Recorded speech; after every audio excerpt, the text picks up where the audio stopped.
ज्योति है, परमेश्वर सत्य है। लेकिन क्या आपको रिलीजन में प्रेम, सत्य और ज्योति दिखाई देती है?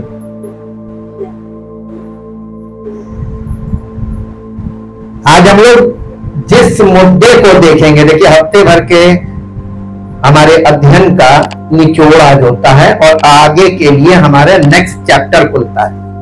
बहुत से लोग अब समझ गए होंगे तरीका। रिलीजन को एक्चुअली बोला जाता है डेड फॉर्मलिज्म। डेड फॉर्मलिज्म इसे रिलीजन बोला गया है। डेड फॉर्मलिज्म एक ऐसी टीचिंग और एक ऐसी परंपरा है जो डेड तो है, लेकिन लोग उसी में उसको रिवाइव करने की कोशिश करते हैं हर जनरेशन में। People are trying to revive the dead formalism, that is called religion. इसी को रिलीजन बोला गया है। आज हम लोग थोड़ा सा फोकस करेंगे क्योंकि अगला हफ्ता हमारा इसी विषय पर होने वाला है, रिलीजन वर्सेस रियलिटी। और हमने देखा कि जो ज्यूइश लोग थे, ज्यूइश रिलीजन, ओल्ड टेस्टामेंट इस बात का पूरी पिक्चर है विथ डिटेल। अब Hebrew language is a narrated language. Narrated language का मतलब समझते हैं? What is the meaning of narration? आप आजकल न्यूज में सुन रहे होंगे कि वो विपक्षी दल पे कहते हुए ऐसा नैरेटिव बनाया जा रहा है। एक ऐसा परिदृश्य बनाना जो लोगों के सामने, ये हमारे यहाँ पॉलिटिकल पार्ट में बोला जाता है कि जब वो विपक्षी दल है वो एक ऐसा दृश्य प्रकट करता है पब्लिक के सामने कि जो रूलिंग पार्टी, जब ये लोग उसमें उतरते हैं इलेक्शन में, तो पब्लिक के सामने एक ऐसा पिक्चर क्लियर हो कि ये लोग इस चीज के विरोध में हैं, इसलिए इनको वोट ना दें। That is called narrative. Narrative से ही नरेशन आता है। परमेश्वर ने ओल्ड टेस्टामेंट के द्वारा पूरा नैरेटिव अबाउट रिलीजन रखा है। अगर आप इसको, अभी किसी की इतनी हिम्मत नहीं है कि एक सिरे से उसको समझ ले, एक टफ लैंग्वेज भी टफ है, अंडरस्टैंडिंग इसके। इसीलिए तो प्रभु ने कहा कि मैं अपनी कलीसिया का महत्व क्या है, यही जहां पर आपको रिलीजन वर्सेस रियलिटी की एकदम एक्यूरेट अंडरस्टैंडिंग आपको प्राप्त हो, समझ में गया। रिलीजन में ऐसा क्या था जिसकी कमी रही पूरे 1500 साल तक? तब परमेश्वर ने एट द एंड अपना एक डिसीजन लिया। हालांकि उसका पहले से ये प्लान था to send his only begotten son, his name is Jesus Christ. मसीह अभी आप लोग जानते नहीं है, इस रहस्य को पर्दा धीरे धीरे उठ रहा है, अभी उठा नहीं है, तो कहीं पर भी कोई कंक्लूजन नहीं कर सकते आप। ठीक, हमने आपको जैसे बताया कि हर बार एक नया सिरा आपको मिलेगा। यही तो प्रोग्रेसिव रेवोल्यूशन है, कभी कंप्लीट नहीं होगा। जब तक इसकी पिक्चर आपके माइंड में कंप्लीट होगी, आपकी लाइफ बिल्कुल एकदम यानी ट्रांसफिगर ना हो जाए, तब तक आपकी लाइफ में ये अभी ट्रांसलेट नहीं हुआ है। हालेलुया। जिनको नहीं समझ में आ रहा उनकी समझ में भी आ जाएगा। अभी देखिए, हम आपको एक एग्जांपल देंगे, अभी आपको समझ में आ जाएगा। मान लीजिए हमारा प्रशासन, पुलिस विभाग, उसकी क्या जिम्मेदारी है? भाई, आप कोई व्यक्ति बिना हेलमेट के जा रहा है, एक एग्जांपल ले रहे हैं, बिना हेलमेट के कोई व्यक्ति जा रहा है, तो पुलिस की जिम्मेदारी है कि उसको चार्ज करे कि हेलमेट के बिना नहीं चलना है, सख्ती के साथ इस काम को करें। लेकिन तब क्या होगा जब पुलिस वाले खुद हेलमेट ना लगाएं और दूसरे पर चार्ज करें? है? तो रिलीजियस लीडर खुद फॉलो ना करे और दूसरे को चार्ज करे। सेम चीज आ गई। हमारे यहां रिलीजन का इफेक्ट आपको लोगों की लाइफ में एकदम क्लियर दिखता है। वो ये कि कोई कानून तोड़ो, अधिकारी कानून तोड़ सकता है, लेकिन कोई नागरिक तोड़े तो उसको मसल दो। ये हो रहा है ना? ये कहां से आ रहा है? ये आपकी विचारधारा कहां से आ रही है? Religion that belongs to you. ये वो रिलीजन जिसे आप बिलोंग करते हैं, ये वहीं से आपके अंदर आया। हालेलुया। तो रिलीजन में भी लेन देन से मसले ठीक हो जाते हैं, तो न्यायालय में भी लेन देन से सब ठीक हो जाता है। तो ये तो केवल लेन देन का एक माध्यम बन गया संसार में भी। इसीलिए वो समुपदेशक में लिखा, धर्म के स्थान में दूसरा, न्याय के स्थान में दूसरा। कैसे? प्रैक्टिकल आपके सामने खोल दिया ऐसे, और जब आपको पता चल जाता ऐसे, तो प्रश्न उठता है तो हम कहां जाएं? हमें रिलीजन में इतनी मेहनत करी, इतनी तपस्या करी, इतनी भक्ति करी, इतना हमने अपने आप को कुर्बान कर दिया, सब कुछ दे दिया, मिला क्या है? आज की भाषा में नहीं बोले आज की भाषा में आज के बच्चे आपको बता देंगे क्या मिलेगा। हालेलुया। प्रभु यीशु मसीह के आने का कारण यहूदियों को समझ में भी आ गया था और नहीं भी आया, दोनों बातें। वहां पर बहुत से ऐसे पॉइंट्स आपको मिलेंगे कि किनको समझ में आ गया था और किनको नहीं समझ में आया था, क्यों समझ में आया था, क्यों नहीं समझ में आया था। लेकिन हमारा आज हम कलीसिया के लोग हैं, हम अन्य जाति के लोग, हम खतना रहित लोग हैं। हम लोगों के लिए परमेश्वर ने पुराने नियम में जो कुछ रखा है, हम क्या चीज वहां से ले रहे हैं। हम वहां से डेट फॉर्मुलिज्म भी ले सकते हैं, और हम वहां से ये देख सकते हैं कि ये डेट फॉर्मुलिज्म फेल था, इसीलिए रियलिटी आ गई। Truth means reality. Truth means, कभी किसी ने सोचा नहीं होगा कि सत्य की परिभाषा क्या है। सत्य का मतलब वास्तविकता। एक पद निकाल के पढ़िए जो आपको मिलेगा, दूसरा तीमुथियुस 3 अध्याय उसका 5 पद, हिंदी देन इन इंग्लिश। दूसरा तीमुथियुस 3 अध्याय उसका 5 पद, पहले हिंदी में फिर इंग्लिश में। वे भक्ति का भेष तो धरेंगे पर उसकी शक्ति को ना मानेंगे। ऐसों से ये कब होगा? ऊपर हेडिंग पढ़िए 3 अध्याय के ऊपर, अंतिम दिनों में अधर्म, बाइबल के अनुसार, सत्य के अनुसार। लेकिन अगर आप इसको ऐसे देखें तो अंतिम दिनों का धर्म यही होगा। अंतिम दिनों का धर्म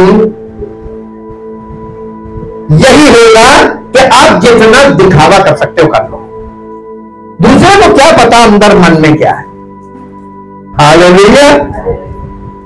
और दिखावे का भयानक खेल चलेगा कहां? In the religion. अब आप देखिए, आपको रिवाइवल दिख रहा होगा। रिवाइवल आप लोग जागरण, जागरण जैसे धर्म में फिर से जान आ रही है। रिलीजन में सारे रिलीजन फिर से रिवाइव हो रहे हैं, आपको दिखाई देगा। बहुत इसमें शोर मच रहा है, इसीलिए तो बहुत आपस में यानी खींचातानी चल रही है, एक दूसरे पर प्रहार चल रहा है, एक दूसरे रिलीजन को लेकर। अब आपको मालूम है क्यों लिखा था कि अंत के दिनों में भ्रम का समय आएगा? भ्रम क्या है? वे भक्ति का भेष तो धरेंगे और उसकी शक्ति को नहीं मानेंगे। अब आपको कैसे पता चला ये जो भेष धारण किए ये सच्चा है अंदर से कि झूठा है?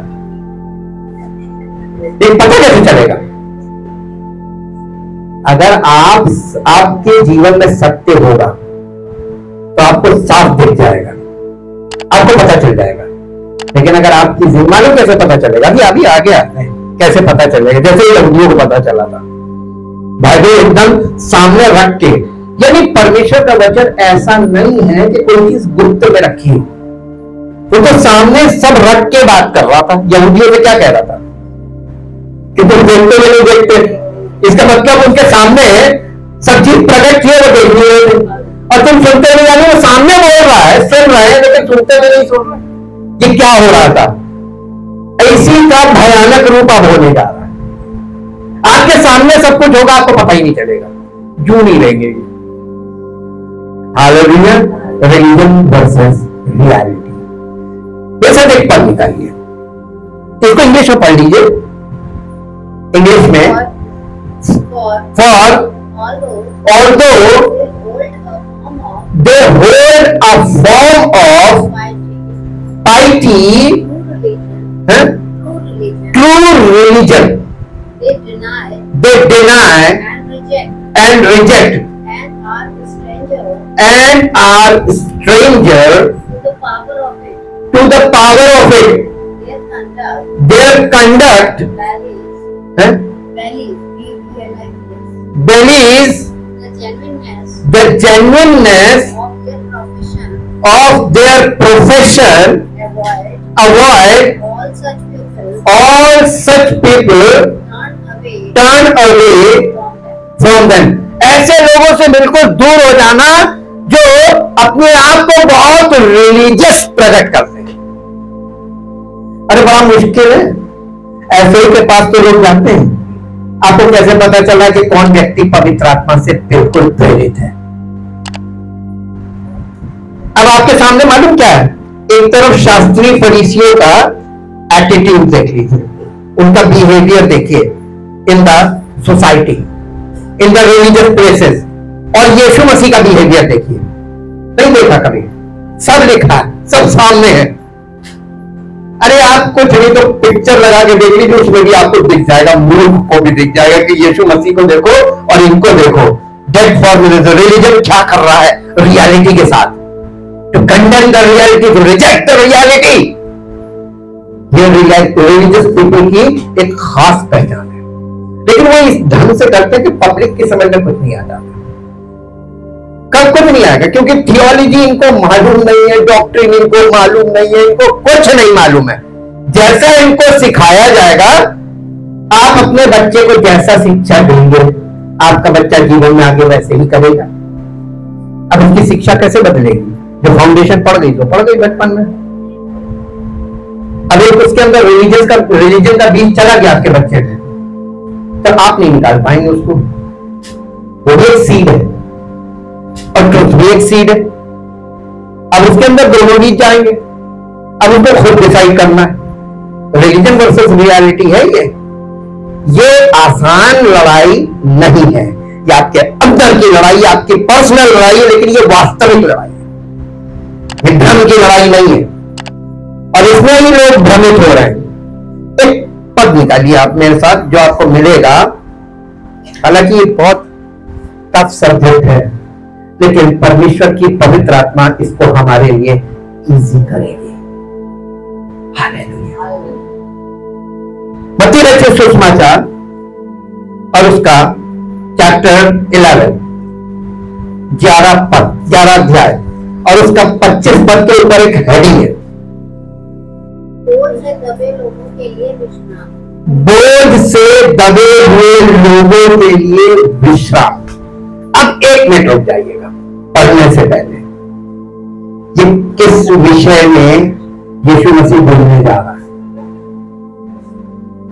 किस विषय में बोलने जा रहा है? अभी आपके सामने हेडिंग पड़ी है। नहीं, उसमें क्या काहे का ऑफर है ना? इसमें विश्राम का ऑफर का है, विश्राम का, रेस्ट। ऑफर का है, रेस्ट। और समस्या क्या है? बोझ क्या है? काम, परिश्रम। एक तरफ परिश्रम, एक तरफ काम, एक तरफ रेस्ट। परिश्रम वर्सेस रेस्ट। देखिए मैं आपको बहुत इजी करता हूं ताकि मूल आदमी बाइबल को समझे। ये बाइबल इसलिए नहीं दी गई है कि बड़े बड़े लोग इसमें स्टडी करके अपने थीसिस बना के अपने नाम को ऊंचा करें, इसलिए नहीं है ये। अभी आगे आपको समझ में आएगा ये क्यों नहीं है, इसलिए क्योंकि ऐसा को कोई परमिशन देगा ही नहीं। अभी पढ़ेंगे, अभी आपके सामने आ जाएगा कि विद्वान को इसमें कुछ नहीं मिलेगा और विद्वान से आपको कुछ नहीं मिलेगा। इसमें मिलेगा किसको? एक तरफ परिश्रम और एक तरफ विश्राम। अब आप इसको ऐसे देखिए, एक तरफ परिश्रम रिलीजन और एक तरफ विश्राम जीसस क्राइस्ट, इन क्राइस्ट, कलीसिया, प्रभु की शिक्षा। आप इन सब चीजों को नीचे डाल सकते हैं। ये वो तरीका है जिससे पवित्र आत्मा ने मुझे सिखाया। कंपैरेटिव स्टडी इसको बोलते हैं। हम कंपैरेटिव स्टडी करते थे आज भी और हमेशा से करते हैं, क्योंकि बाइबल दो भागों में है, old testament, new testament, for comparative study. लेकिन लोग इसमें इसको खिचड़ी बना देते, इधर से दाल ली, इधर से चावल लिया, मिक्स, और ये खिचड़ी और कलीसिया को खिला दिया। तो सबके अंदर कभी विश्वास शुद्ध हो गई, कभी होगा। अब उसमें से दाल अलग करो, चावल अलग करो, पकने के बाद खिचड़ी आप अलग करके देखिएगा। चटनी बनाने के बाद मिर्चा अलग कीजिएगा, धनिया अलग कीजिएगा, सब कुछ अलग कीजिएगा। जो कुछ डालते हैं भैया, मैं पूरा नहीं मान रहा, इम्पॉसिबल। तो वो खिचड़ी आपके अंदर बन गई अगर, तो आप क्या हो गए वो फिर पढ़िए, तब आपको पता चलेगा कि वो भक्ति का भेष तो करेंगे, शक्ति को नहीं मानेंगे, ये हालत हो जाएगी। हालेलुया। और इसकी डेवलपमेंट चल रही है कलीसियाओं में and in the whole world, पूरी दुनिया में चल रही है। अब आते हैं मुद्दे पे, इसको 25 पद से पढ़िए। उसी समय यीशु ने कहा, हे पिता, स्वर्ग और पृथ्वी के प्रभु, मैं तेरा धन्यवाद करता हूं। किस बात के लिए धन्यवाद कर रहा है? Why Jesus give thanks to the Father? किस बात के लिए पिता का धन्यवाद कर रहा है? ना नहीं, आगे पढ़िए। मैं तेरा धन्यवाद करता हूं कि तूने, किसने? पिता ने इन बातों को ज्ञानियों और समझदारों से आए वे, रिलीजन के जितने टॉप लीडर्स हैं, इनसे पिता ने कुछ छिपा लिया। अब आपको एक बात बताएं, क्यों यहूदी लीडर्स, विद्वान लोग, ज्ञानी लोग यीशु मसीह को पहचान नहीं पाए? किसने छिपाया? पिता ने। हालेलुया। उसके बहुत से रीजन है, बहुत से रीजन है। एक रीजन होता कभी एक लाइन में बता देते, ये तो स्टडी का विषय है इसलिए इसको आगे कर लीजिए, छोड़ दीजिए, तो आगे स्टडी कर लेंगे। पिता ने, यहाँ पे यीशु मसीह पिता का धन्यवाद कर रहा है, पिता परमेश्वर का कह रहा है, तूने इन बातों को ज्ञानियों और समझदारों से छिपाकर बालकों पर प्रकट किया। किस पर प्रकट किया? अब यहाँ पे बालकों की परिभाषा क्या है? बॉर्न अगेन मसीही, जो नए सिरे से मसीह में जन्म लेते हैं, जिनकी आत्मा में प्रभु यीशु मसीह जीवन डाल देता है, वो स्पिरिचुअली अलाइव होते हैं, वो बॉर्न अगेन बेबीज है, बालकों पर प्रकट कर देगा। अब आप मसीह में बालक हो सकते हैं या आप बहुत ज्ञानी हो सकते हैं। कहां फायदा है आपको देखना। हालेलुया जी। आगे पढ़िए।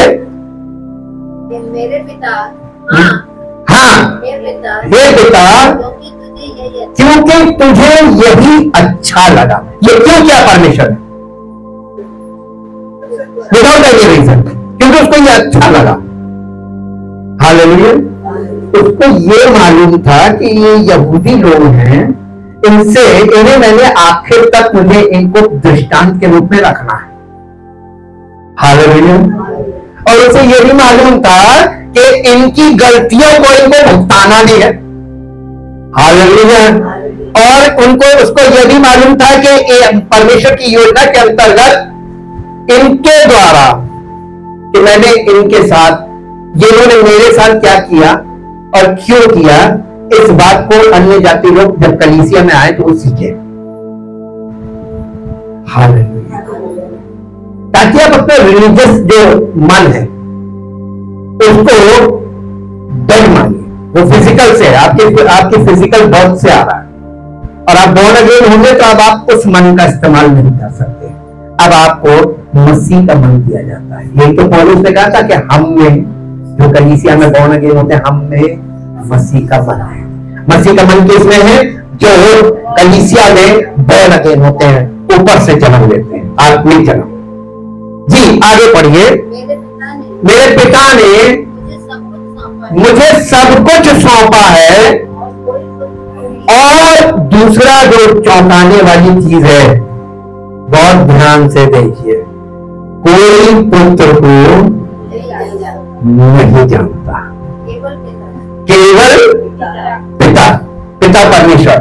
कोई पुत्र को नहीं जानता, केवल पिता, और कोई पिता को नहीं जानता, केवल पुत्र, और वो कौन? जिस पर तो पिता को पुत्र प्रकट करता है, और पुत्र को पिता प्रकट करते हैं। इसका एग्जाम्पल आप देख सकते हैं। जब पतरस ने यीशु मसीह का तू मुझे क्या कहता है, उसने कहा तू जीते परमेश्वर का पुत्र मसीह है। तो यीशु मसीह ने क्या कहा? ये बात तुझे खून हो गई बताई, ये मेरे पिता ने जो स्वर्ग में तुझ पर प्रकट की, ये प्रकाशन के द्वारा आता है। तो पिता पुत्र को प्रकाशन देता है, और जिसको प्रकाशन देता है वो खट से उसको पहचान लेता है। अब बताइए, इसमें बीच में कोई स्टडी आई? ये सच से आगे, लेकिन जो चीज जितनी स्पीड से आती है उतनी स्पीड से गायब होती है। देखेंगे पतरस ने यीशु मसीह का 3 बार इनकार कर दिया, क्योंकि जितनी स्पीड से उसके प्रकाशन है तो उतनी स्पीड से गायब होंगे। हालेलुया। ये क्या हुआ? जब लोग बाइबल को पढ़ेंगे, नए नियम को पढ़ेंगे, अरे यार अभी इसने, और आप देखिए जहां यीशु मसीह, पतरस यीशु मसीह को पहचान रहा है, प्रकाशन दिया पिता ने कि जीवते परमेश्वर का पुत्र मसीह है, उसी के 2-3 पद नीचे देखिए यीशु मसीह कह रहा है, हे शैतान मुझसे दूर हो जा। तो प्रकाशन मिलने के बाद क्या हुआ? तुरंत शैतान का भी प्रकाशन आ गया, है ना? आता है ना? तो आप जब परमेश्वर के वचन से प्रकाशन पाते हैं तो साथ में शैतान भी प्रकाशन करता। अब आपका किधर झुकाव है ये आपके ऊपर निर्भर करता है, क्योंकि परमेश्वर ने कभी किसी को डंडा मार के, मसीह मार के नहीं बनाया जा सकता। और जितने लोग मार के बनाना मांग रहे हैं वो गलत कर रहे हैं, मार के बन ही नहीं सकते। मसीही तो जन्म से हो सकते हैं, बॉर्न अगेन होके, और वरना नहीं होंगे। जी आगे पढ़िए।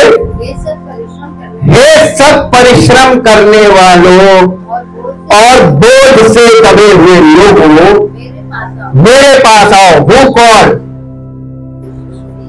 है? कौन बुला रहा है?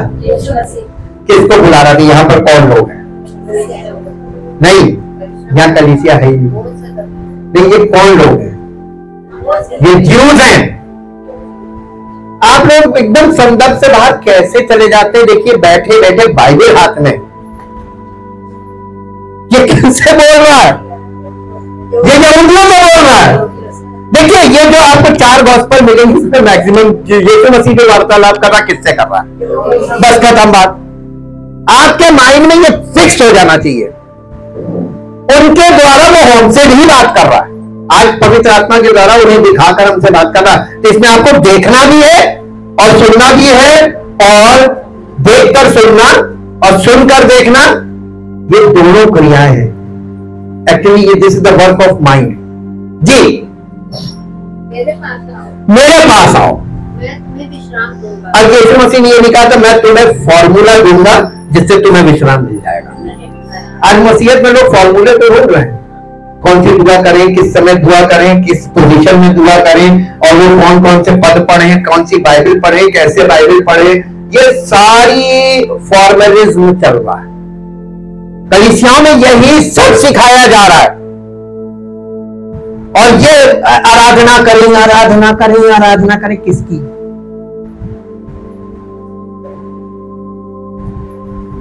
आराधना तो पूरी दुनिया कर रही है, सब अपने अपने ईश्वर को अर्पित कर रहे हैं आराधना। लेकिन वो ईश्वर कौन है? जितने लोग हैं, जितने मन हैं, उतने ही ईश्वर है कि नहीं? अब आप ये बताइए, यही तो है, वे भक्ति का भेज तो धनी, शक्ति नहीं। जी आगे पढ़िए। मेरा जो अब यीशु मसीह ने जब उनको कॉल दी कि मेरे पास आओ, मैं तुम्हें विश्राम दूंगा, इस विश्राम को वो कैसे देगा, इसके लिए उसने एक प्रोसेस बताया। क्या था प्रोसेस? मेरा जुआ अपने ऊपर उठा लो। और अरे तो यार यीशु मसीह ये कह रहा है कि मेरा जुआ अपने ऊपर उठा लो, यानी जिस जुए के नीचे मैं हूं, जिसके कंट्रोल में मैं हूं, मेरे साथ उसी के कंट्रोल में आ जाओ। और जब मेरे साथ तुम आ जाओगे पैरेलल, देखिए आपने कभी पिक्चर है ये जुआ देखा है? नहीं देखा। आजकल के लोगों को नहीं मालूम, आजकल गांव के लोग भी नहीं जानते। नहीं, हल नहीं होता। हाँ, घोड़ा गाड़ी देखी है? घोड़ा गाड़ी देखी है? खड़खड़ा देखा है? उसमें आगे जो घोड़े को बांधते हैं उसके गर्दन पे क्या रखते हैं? वो पकड़ बनाने के लिए, उसी से तो उसको इशारा मिलता है ना, मुंह में भी उसके पड़ा रहता है लगाम। तो जब आप जुए में जाते हो और लगाम लगता है, लगाम कहां लगती है? और जिसके लगाम नहीं लगी उसके नकेल लगी, नकेल नाक में डाली जाती है। ये जंगली भैंस, जंगली जानवरों को अपने कंट्रोल में करने के लिए नकेल डाली जाती है। अब दो चीजें हैं, लगाम और नकेल। लगाम कहां लगानी पड़ती? और जिसने मुंह में लगाम नहीं लगाई उसके नकेल पड़ेगी। अब आपको डिसाइड करना आपको क्या पसंद है? तो बोलने में सावधानी। लगाम का मतलब यीशु मसीह क्या बता रहा था? पिक्चर दिखा रहे थे, बिल्कुल एकदम देहात के लोग थे, आजकल की तरह एजुकेटेड यानी हाई फाई डिग्रीधारी नहीं थे, एकदम देसी लोग। अगर देसी लोग आजकल के भी इतने हाई फाई हो गए हैं कि उनको वो अपनी परंपराएं ही भूल गए। तो सारी आज की जनरेशन को कुछ नहीं मालूम कि गांव में क्या हुआ करता था। बिहार गांव वाले भी आजकल इंटरनेट पे बिजी है। हालेलुया। और न्यूज में बता रहे थे, जैकॉल बोलते हैं लोमड़ी को, तो वो भेड़िया और लोमड़ी की समय चल रही कहानी न्यूज पे, बहुत भयानक। तो हमें जो भेड़िया के विषय में जितनी चीजें बता रहे, कैरेक्टरिस्टिक, उसके गुण, मुझे बार बार यीशु मसीह की वो वाली बातें याद आती है और मुझे पिक्चर देखने को मिलती है। उन्हें कहा था भेड़ियों से सावधान रहना, ये बहुत खतरनाक होते हैं। और देखिए कितने शूटर लगे हुए हैं, कितनी पुलिस लगी हुई है, और सारी पूरी यानी पूरी शक्ति लगा दी, पूरी स्टेट गवर्नमेंट है, गोली ले जाता है और रोज अटैक कर रहा है। और वो कमजोर लोगों पे अटैक करता है, उसका स्वभाव बताया गया। आत्मिक रूप से आइए, यीशु मसीह क्या कहता है? स्पिरिचुअली भी भेड़ियों से सावधान रहना। वो अचानक से आते हैं और कमजोर लोगों पे, कलीसिया के कमजोर लोगों पे ऐसे झपट्टा मारते ले जाते हैं। हालेलुया। अरे अभी न्यूज में नहीं सीख सकते तो फिर आपको बाइबल सीखने का इतना अच्छा मौका मिल रहा है, यहां से भी मिल रहा है, वहां से भी मिल रहा, टीवी खोलो तो भी बाइबल समझ में आएगी। अब देखिए वो जयकॉल को वो लोग जयकाल बोल रहे थे। अरे हमने कहा जयकाल कौन सा कॉल है? जयकॉल तो मैंने पढ़ा है, ये जयकाल मुझे कुछ ऐसे ही लगा, ये तो कोई और काल आ गया, जयकाल। क्या लैंग्वेज है। हालेलुया। लेकिन फिर भी हम कहते हैं कि समझ हमको रखनी है, सामने वाला क्या परोस रहा है इसको आपको समझना है, इसलिए सावधान रहे। पहली चीज। अब देखिए यहां पे क्या है, यीशु मसीह क्या कह रहा है?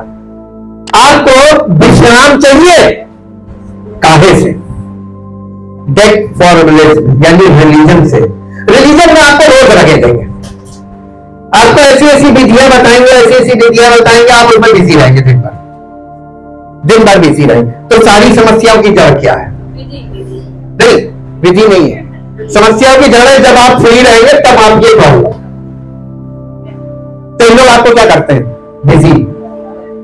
जब बिजी रहेंगे,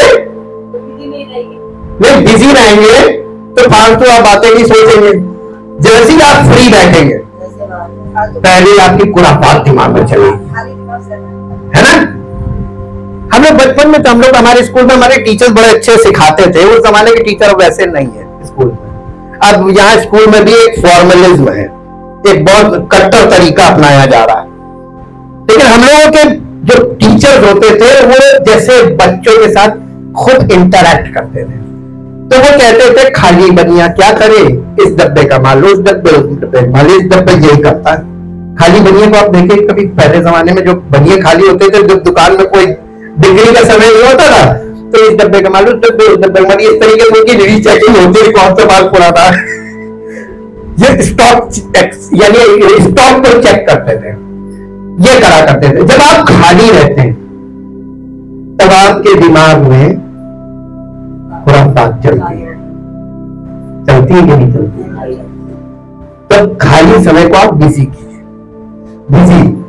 इन लोगों ने रिलीजन में, क्योंकि उस समय मसीह तो था नहीं, और लोगों को कैसे कंट्रोल किया जाए इसलिए रिलीजन में इनको कुछ प्रैक्टिसेस बता दी, इनको बिजी रखना। क्योंकि अगर ये बिजी नहीं होंगे तो ये तुमको बिजी कर देंगे, और तुम अगर आराम से बैठना मांगते हो तो इनको बिजी कर दो। अभी भी नहीं समझ में आया। अगर छोटा बच्चा आपके पास है और आप बिजी रहते तो आप बहुत परेशान हो जाए, क्योंकि वो आपको, अगर वो आपके पास है तो आपको बार बार वो आपको काम नहीं करने देगा। बेस्ट तरीका है उसको पहले बिजी करो, फिर फ्री होकर अपना काम करो। हालेलुया। और हमने मसीह में जब हम आए तो हमारी शुरू में सेवकाई भी ऐसे ही थी कि हम सबको बिजी करके ही आराम से बैठ पाते थे।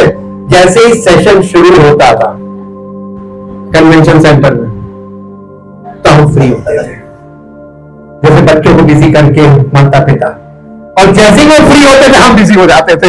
इधर काट उधर जोड़, इधर काट उधर जोड़, इधर काट। हमको प्रैक्टिकली बहुत अनुभव सिखाया परमेश्वर ने कि अगर इनमें चोर बच्चे स्पिरिचुअली भी अगर ये फ्री हैं तो तुम बिजी रहोगे, और अगर तुम चैन से बैठना चाहते हो, अपना काम करना चाहते हो तो इनको बिजी करो। हालेलुया। सरल हुआ। तो देखिए यहां पर यीशु मसीह कह रहा मेरा जुआ अपने ऊपर उठा लो। तो यानी यीशु मसीह किसी को जुए के बीच में जबरदस्ती मार कर नहीं खड़ा करेगा। आपको खुद से यही सरेंडर, सरेंडर का मतलब टोटल सरेंडर है। अब तेरी इच्छा कैसे पूरी होगी जब तक जुए के नीचे नहीं आएगी? कहने में और करने में फर्क है ना। लोग कहते हैं तेरी इच्छा पूरी हो, और आप देखिए हर पल अपनी इच्छा पूरी करते हैं। प्रार्थना क्या करते हैं? प्रभु ये कर दे, प्रभु ये कर दे। ये किसकी इच्छा है? तो आप अपनी इच्छा क्यों रख रहे हैं अगर आपको उसकी इच्छा माननी? अब ये बताइए कितने लोग परमेश्वर की इच्छा मानना चाहते हैं? हमें मालूम सबके हाथ होते हैं, लेकिन ये एक कुर्बानी है। क्या कुर्बानी बताइए? ये आपको अपनी इच्छा कुर्बान करनी पड़ेगी। क्या आप अपनी इच्छा कुर्बान करने को तैयार हैं? बहुत सही बोल रहे हैं। जो आप बोल रहे हैं वो कोई कर पाएगा, लेकिन आपको मालूम है करना यही है, करना यही है जो आप नहीं कर सकते। इसी की तो सामर्थ्य देगा। तो आपको सामर्थ्य मिलेगी जब आप ये करेंगे जो वो चाहता है, और आप जो चाहते हैं वो आप मांगते रहेंगे, मिलेगा नहीं मिलेगा कंफर्म है। यहां पर देखिए उसने कहा हाँ, वो जब उसकी जो जरूरत होगी, ये भी सही बात है, वो जो चीज उचित होगी देगा, जो अनुचित होगी नहीं देगा, रोक देगा। तो आपकी हर मर्जी नहीं पूरी होगी। आगे पढ़िए, मेरा जुआ अपने ऊपर उठा लो। ओफो, दूसरा काम क्या करना है? जब गांव में जब जुआ होता था जिससे द्वारा बैल की जोड़ी होती थी और फिर उसको किसान खेत में इस्तेमाल करता था खेती के लिए, तो एक ट्रेंड बैल होता था पुराना और दूसरा एक नया। कौन सिखाता था कि कैसे चलना है? अब जुए में बंधे वो अपनी मर्जी की कर नहीं सकता। अगर वो इधर भागना मांगे तो ट्रेन वाला ताकतवर होता था ना, वो इधर खींचता था, उधर कहाँ जाना है, इधर जाना है। हाँ, उसका चलाने का तरीका होता था ना, इंजन थोड़े रहता कि स्टेयरिंग घुमाई इधर उधर। वो तो बैल भी उसमें कोऑपरेशन में। भाई किसान की सहायता कौन कर रहा है? किसान की मदद कौन कर रहा होता? किसान कौन है? पिता है, स्पिरिचुअल सीन में पिता। अब किसान की मदद कौन कर रहा है? नहीं, सीनियर बैल। क्योंकि किधर मुड़ना है? किसान चाहता है कि बैल इधर मुड़े, तो जो सीनियर बैल है उसको मालूम है किधर मुड़ना है। तो किसान की मदद कौन कर रहा है? कौन सा वाला? एक यीशु मसीह है सीनियर, और उसके बाद उसमें जो इमेच्योर है एकदम नया, वो कौन है? वो आप हो सकते हैं। नहीं, अपने आप को एड ऑन करना और अपने आप को उसके लिए संभावित कि हम हो सकते हैं। आई विल ट्राई, मैं अपने आप को उसके साथ कनेक्ट करूंगा, तब मेरे जीवन में वो मुड़ेगा, मेरे जीवन को पिता की इच्छा के अनुसार चलाएगा। कौन चलाएगा? पिता चलाएगा कि प्रभु यीशु मसीह? ना, पिता तो अरे अभी आपको कॉन्सेप्ट ही नहीं पता चला। ये मशीन युग है जहां सब लोग अपना स्टीयरिंग खुद चला रहे हैं। इसलिए ये बातें नहीं समझ में आएंगी, ये ऊपर से निकल जाएंगी। अब वो पुरानी पीढ़ी भी नहीं है जो इस तरीके के दो बैल का हल चलाते थे, नहीं वो बताते थे। अब बताइए कहां से पता चलेगा? ट्रेंड बैल जो है वो प्रभु यीशु मसीह, पिता किसान। अब ये बताइए, किसान के हाथ में हल का कंट्रोल था, वो डंडा, ठीक। अब किसान ये चाहता है कि अब ये जो ऐसे जा रहे हैं, अब यूं मुड़ना है, तो ये किसको मालूम होता था? ट्रेन बैल को, वो यीशु मसीह है। तो कहां मुड़ना है पिता की इच्छा के अनुसार, वो कौन जानता है? प्रभु यीशु मसीह। और जो नया बैल लगा हुआ है तो यीशु मसीह, तो ये क्या हुआ? सीख रहा है ना, यही तो वो कह रहा था, मेरा जुआ अपने ऊपर उठा लो और मुझसे सीखो। जी, क्योंकि मैं नम्र और मन से दीन हूं, और तुम अपने मन में क्या पाओगे? कब? जब मन में नहीं, जब जुए के नीचे प्रभु यीशु मसीह के साथ जैसा वो चाह रहा वैसा मोड़े, उसके टोटल कंट्रोल में। क्या कंट्रोल में आना तो आसान है ना। और आपके मन में क्या आएगा? विश्राम। अभी आपके मन में क्या है? दुविधा। क्या करें, क्या ना करें, कैसे करें, कैसे ना करें, क्यों करें और क्यों ना करें। मेरे साथ एक पद चलिए निकालिए, जो आपको मिलेगा यूहन्ना रचित सुसमाचार उसका 5 अध्याय, यूहन्ना रचित सुसमाचार उसका 5 अध्याय, और उसके ऊपर एक हेडिंग है, 38 वर्ष के रोगी को चंगा करना। जी, और इसको पहले पद से पढ़े। इन बातों के पीछे यहूदियों का एक पर्व हुआ और यीशु यरूशलेम को गया। यरूशलेम में बेर फाटक के पास एक कुंड है जो इब्रानी भाषा में बैत हस्दा कहलाता है। बैत हस्दा कहलाता है, और उसके 5 ओसारे, ओसारे का मतलब वरंडे, 5 वरंडे हैं, और उनमें बहुत से बीमार हैं, अंधे, लंगड़े और सूखे अंग वाले पानी के हिलने की आशा में खड़े रहते थे, पड़े रहते थे क्योंकि नियुक्त समय पर परमेश्वर के स्वर्गदूत कुंड में उतरकर पानी को हिलाया करते थे। पानी हिलते ही जो कोई पहले उतरता वो चंगा हो जाता था, चाहे उसकी कोई बीमारी क्यों ना हो। वहां एक मनुष्य था जो 38 वर्ष से पानी में, बीमारी में, हाँ बीमारी में हम जानबूझ के कुछ कुछ चीजें ऐसी बोल रहे ताकि आप सो ना जाए। देखिए फॉर्मेलिज्म का मतलब क्या होता है? सुनने की आदत बन जाना। आप बाइबल के पदों को सुनते सुनते सुनते सुनते उसका एप्लीकेशन भूल जाएंगे, इसका मतलब क्या होना चाहिए। आप बाइबल तो रखते हैं, वह पद एक दूसरे को मारते हैं, लेकिन आपको उसकी मीनिंग नहीं मालूम। तो बीच बीच में ये इसलिए करते ताकि आप वहां पर फोकस कर दें। जी, यीशु ने उसे पड़ा हुआ देखकर और जानकर कि वो बहुत दिनों से इस दशा में पड़ा है, उससे पूछा, क्या तू चंगा होना चाहता है? उस बीमार ने उत्तर दिया कि हे प्रभु, मेरे पास कोई मनुष्य नहीं कि जब पानी हिलाया जाए मुझे कुंड में उतारे, परंतु मेरे पहुंचते पहुंचते दूसरा मुझसे पहले उतर पड़ता है। यीशु ने उससे कहा, उठ, अपनी खाट उठाकर चल फिर। अरे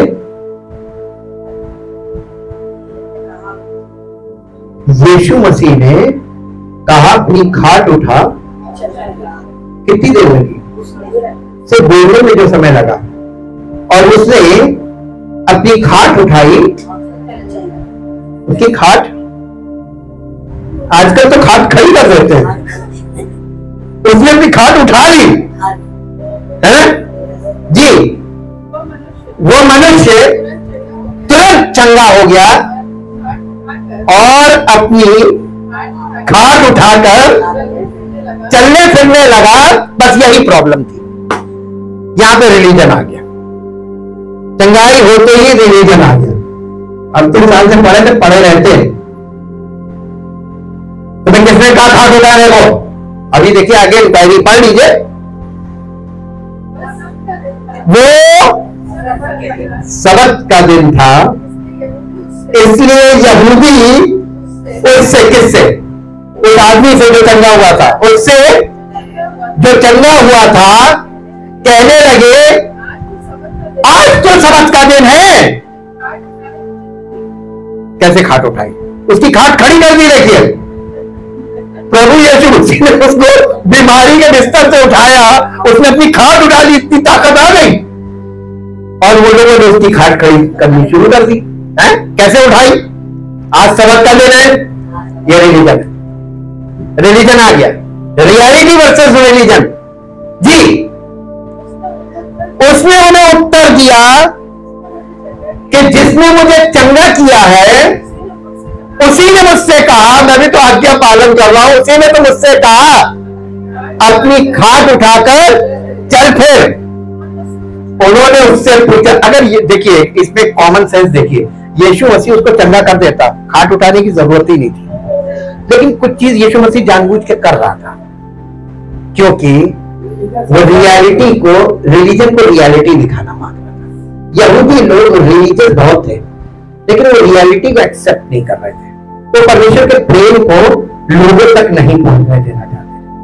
वो ये चाहते थे ये हमेशा ऐसे ही पड़े रहे, जब तक हम लोग का इन पर अनुग्रह ना हो तब तक इनके जीवन में कोई भलाई नहीं होनी चाहिए। ये रिलीजन है जी।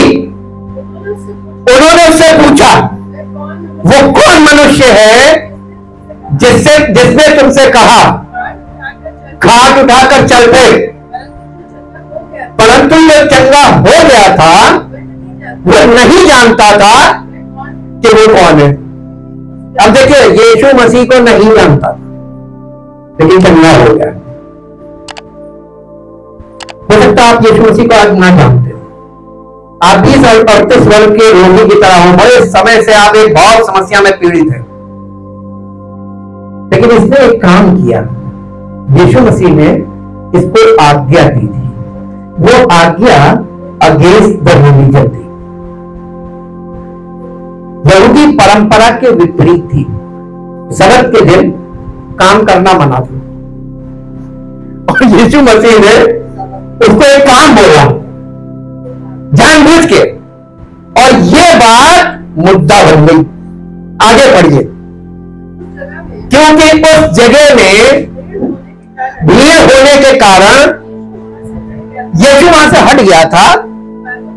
इन बातों के बाद वो यीशु को मंदिर में मिला, तब उसने उससे कहा, देख तू तो चंगा हो गया है, फिर से पाप मत करना, ऐसा ना हो कि इससे कोई भारी विपत्ति। यीशु मसीह ने यहां पर उसको आगे का भी रोड मैप दे दिया था जी। उस मनुष्य ने जाकर यहूदियों से कह दिया कि जिसने मुझे चंगा किया है वो यीशु है। इस कारण यहूदी यीशु को सताने लगे, क्योंकि वो ऐसे ऐसे काम किस दिन करता था? सबत के दिन करता था। आगे बढ़िए, क्यों करता था सबत के दिन? इस पर यीशु ने उनसे कहा, मेरा पिता अब तक काम करता है, मैं भी काम करता हूं। इस कारण यहूदी और भी अधिक उसके मार डालने का प्रयत्न करने लगे कि वो ना केवल सबत के दिन की विधि को तोड़ता है, परंतु परमेश्वर को अपना पिता कहकर अपने आप को परमेश्वर के तुल्य ठहराता है जी। इस पर यीशु ने उनसे कहा, मैं तुमसे सच सच कहता हूं, पुत्र आपसे कुछ नहीं कर रहा, केवल वो जो पिता को करते देखता है, क्योंकि जिन जिन कामों को वो करता है उन्हें पुत्र भी उसी रीति से करता है कि पिता पुत्र से प्रीति रखता है, और जो जो काम वो आप करता है। कौन? पिता। पिता जो जो काम आप करता है वो पुत्र को दिखाता है जी। वो इनसे भी बड़े काम उसे दिखाएगा ताकि तुम अचंबा करो। अब देखिए यहां पे आप भाषा नहीं समझ पाए, बोल दीजिए हाँ नहीं समझ पाए, नहीं समझ पाए ना। यीशु मसीह यहूदियों से ये कह रहा है कि पिता वो तुम्हें है, और जो काम ये है ये पिता कर रहा है, ये मैं नहीं कर रहा हूं, वो तुमको दिखा रहा है। यानी मैं तो देख रहा हूं पिता क्या कर रहा है, और वो इससे भी बड़े बड़े काम करेगा ताकि तुम मुझ पर विश्वास करो, पुत्र पर विश्वास करो। इसलिए यीशु मसीह उनको इशारा दे रहा है कि पिता मुझ में काम कर रहा है, और वो मालूम मुझसे पंगा लिए पड़े। ये रिलीजन वर्सेस रियलिटी चल रहा है, आज भी ऐसा ही है। रिलीजन बहुत स्ट्रिक्टनेस से भरा होता है, और प्रभु यीशु मसीह रियलिटी ये दिखा रहे हैं कि परमेश्वर प्रेम है, परमेश्वर क्षमा करने वाला है, परमेश्वर दया करने वाला है, परमेश्वर छुटकारा देने वाला है, परमेश्वर सत्य है, परमेश्वर ज्योति है। परमेश्वर के इन स्वरूपों को लोगों तक पहुंचाने के लिए रियलिटी आई, लेकिन रिलीजन ने क्या किया? रियलिटी का विरोध किया। आज किसी भी रिलीजन में रियलिटी नहीं,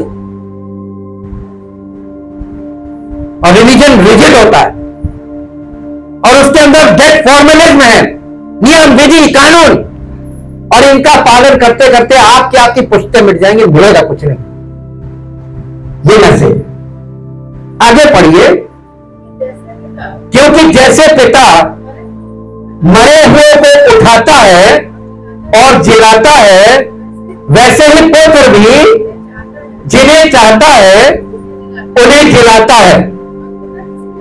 और पिता किसी का न्याय भी नहीं करता, परंतु न्याय करने का सब काम पुत्र को सौंप दिया है, इसलिए कि सब लोग जैसे पिता का आदर करते हैं वैसे ही पुत्र का भी आदर करें। जो पुत्र का आदर नहीं करता वो पिता का जिसने उसे भेजा है आदर नहीं। अब ये बता दिए उन्होंने, उसने आईना दिखा दिया तुम्हें कि अगर तुमने पुत्र का आदर नहीं किया तो जिसे तुम पिता परमेश्वर कह रहे हो तुमने उसका अनादर कर दिया क्योंकि उसी ने मुझे भेजा है। साधारण तरीके से वो भाषा समझ रहे थे, आप भले ना समझे, वो सब समझ रहे थे। उसके बावजूद वो अपने रिलीजन के आगे रियलिटी को एक्सेप्ट नहीं कर रहे थे। आज क्या दशा है? यीशु मसीह जो है वो हर व्यक्ति की जीवन की सच्चाई बन सकता है अगर आप उसको एक्सेप्ट कर लें। आपका रिलीजन आपकी पहचान नहीं है, यह आपकी गलत पहचान है। आपकी पहचान जो है, आप परमेश्वर की संतान है, इस बात का प्रमाण मसीह के द्वारा है। जब मसीह आपके जीवन में प्रकट होगा तब ये बात साबित हो जाएगी कि जो रियलिटी आप में है, इसलिए आप परमेश्वर की संतान है। आप परमेश्वर की संतान बनना मांगते हैं या रिलीजियस आइडेंटिफिकेशन चाहते हैं?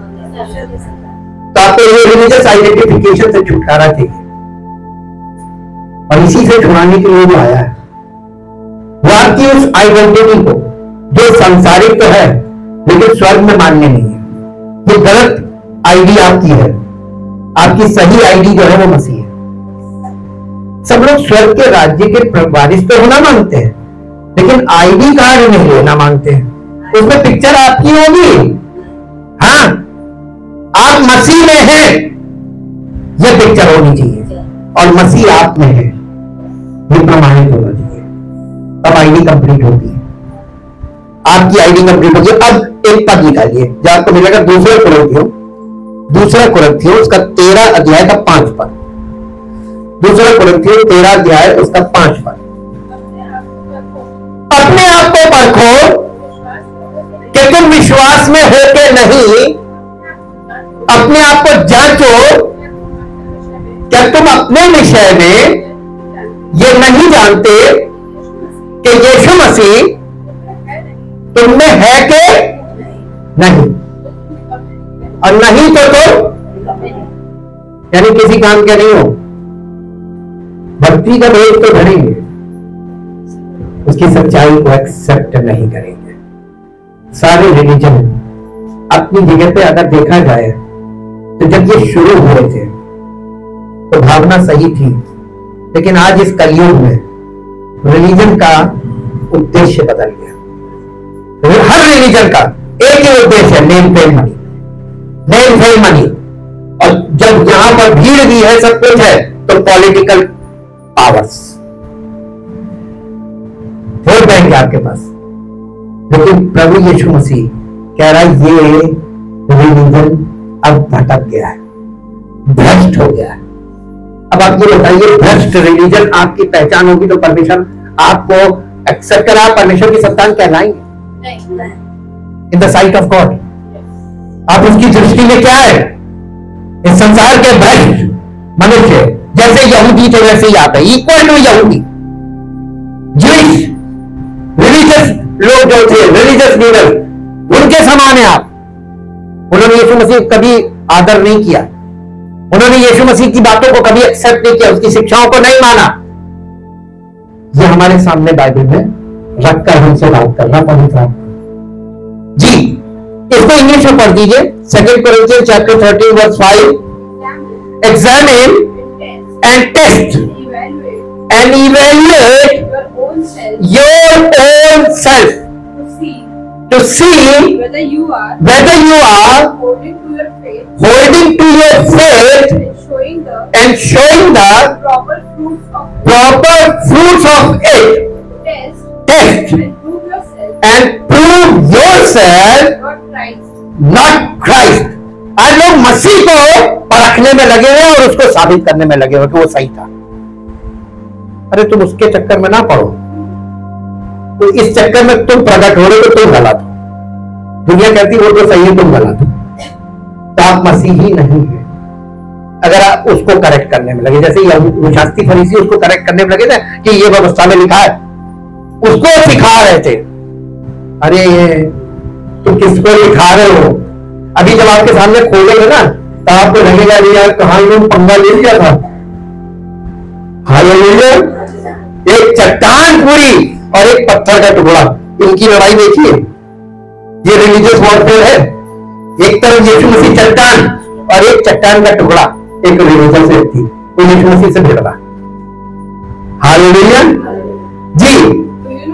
Do you not know yourselves, you realize and know thoroughly by an ever-increasing experience that Jesus Christ is in you unless you are counterfeits, disapproved, on trial and rejected। अगर मसीह तुम में नहीं है तो तुम झूठे गवाह हो, झूठे मसीह हो और तुम में सच्चाई नहीं है। हालेलुया। अब तो समझ में आ गया होगा, कोई बैठा व्यक्ति ये नहीं कह सकता नहीं आया। अब कहेगा तो बहाना है। बचने के बहुत से बहाने होते हैं ना। एक बहाना यह मैं समझ में नहीं आया। एक बार ग्लास में और पढ़ दीजिए रोमियो की पत्री 12 अध्याय चैप्टर 12 वर्स 2 दूसरा पद। इस संसार के सदृश do not copy the world. आप इस संसार के लोगों की कॉपी मत करें। आजकल क्या हो रहा है? कॉपी पेस्ट तो चल ही रहा है ना। इधर से निकाला इधर पेस्ट किया, उधर से निकाला इधर पेस्ट किया। ये बहुत सरल काम है।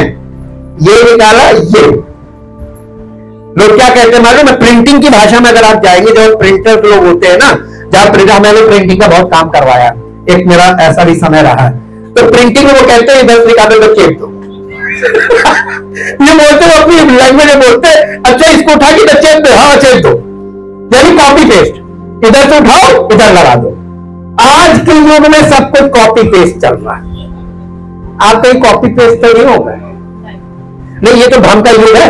कोई ये कह नहीं सकता नहीं, अप्रूव होना पड़ेगा, साबित, प्रमाणित।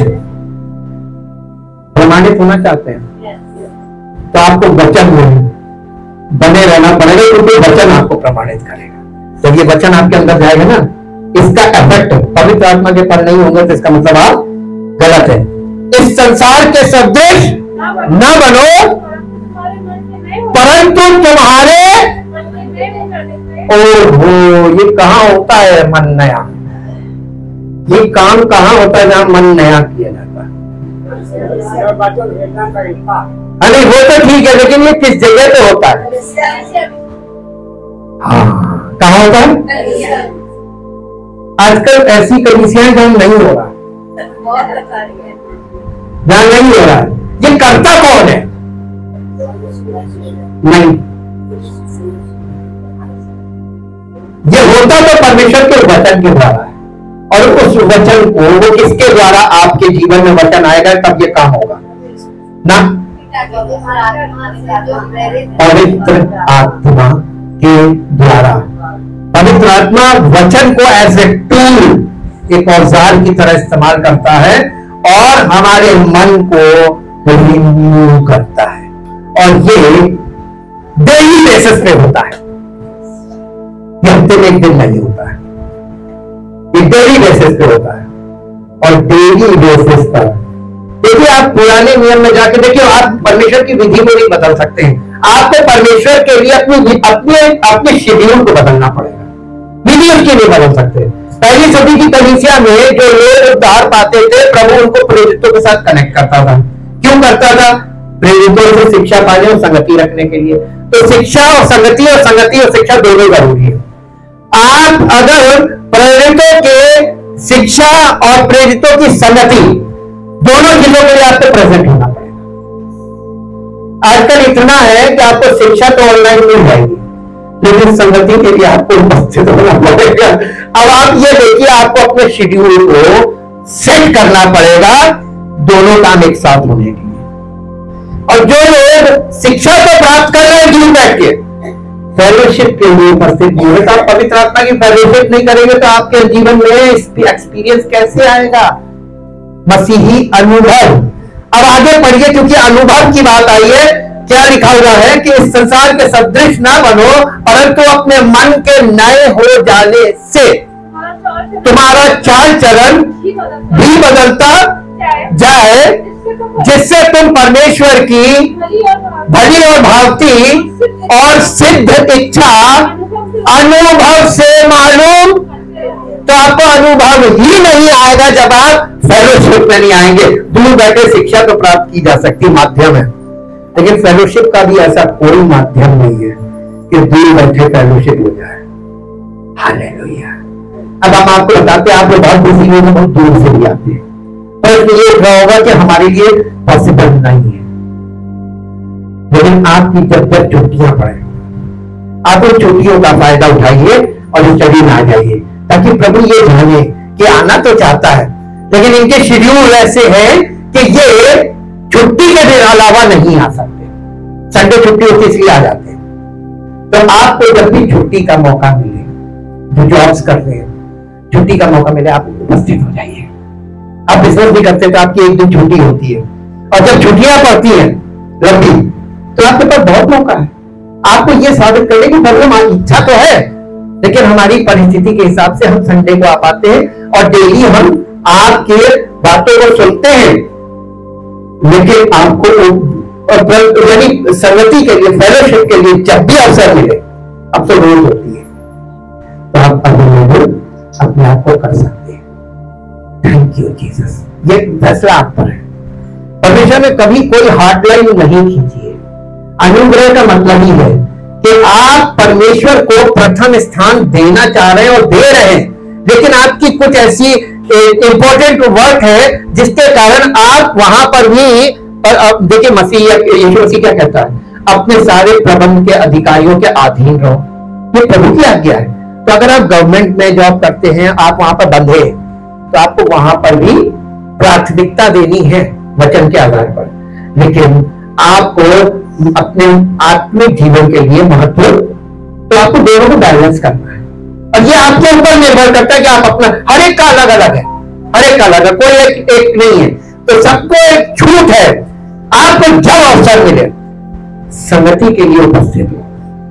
वचन तो आप तक पहुंच रहा है, लेकिन ये दो चीजें देखिए, प्रेरितों के चरणों में बैठते थे शिक्षा पाने और उनके साथ संगति रखने, ये दो इंपॉर्टेंट काम थे।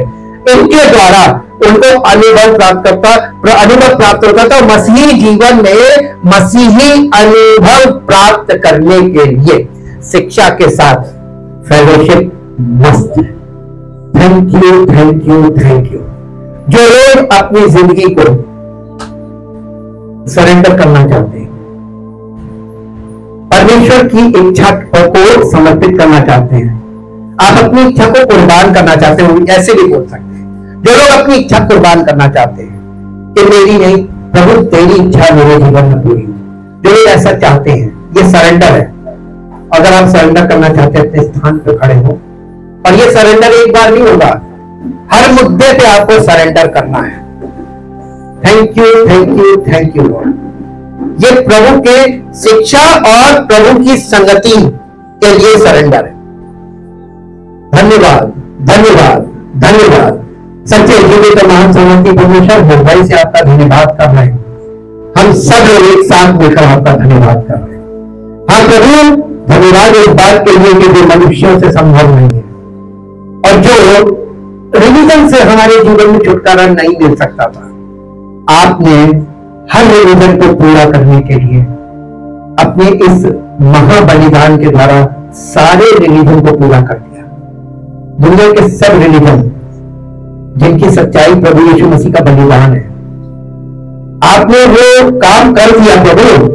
अब हमको कोई बलिदान नहीं देना है, बल्कि जिसने हमारे लिए इस काम को पूरा किया है और हमें रिलीजन के कड़क मेहनत से, उस कठिन परिश्रम से, उस ऐसी चीज से जो लोग अपनी भक्ति के लिए, अपनी भक्ति को सिद्ध करने के लिए प्रतिदिन सुबह से शाम तक कर रहे हैं, उसे पूरा करने के लिए लोग आज क्या नहीं कर रहे हैं इन द रिलीजन। आपने प्रभु उसे एक बार में पूरा कर दिया हमारे लिए, और हमको उस कठिन परिश्रम से जो उद्धार पाने के लिए लोग कर रहे थे रिलीजन में, उससे छुड़ाकर हमें अपने राज्य का वारिस बनाने के लिए काम करना शुरू किया। प्रभु आपकी इच्छा हमारे जीवन में तभी पूरी होगी जब हम आपको समर्पित करेंगे अपना जीवन। हमारा समर्पण, हम सबका समर्पण आपको ग्रहण योग्य हो। और प्रभु आज यहां से जब लोग जाएं तो इनकी जिंदगी में बड़े छुटकारे का अनुभव हो और इनका जीवन आपकी महिमा के योग्य हो और आदर और महिमा सिर्फ आपको मिले। इस महान छुटकारे के लिए जो आपने हम सबके लिए किया, आपका धन्यवाद करते हैं। इस प्रार्थना को प्रभु यीशु मसीह के पवित्र नाम से मांगते हैं, आमीन।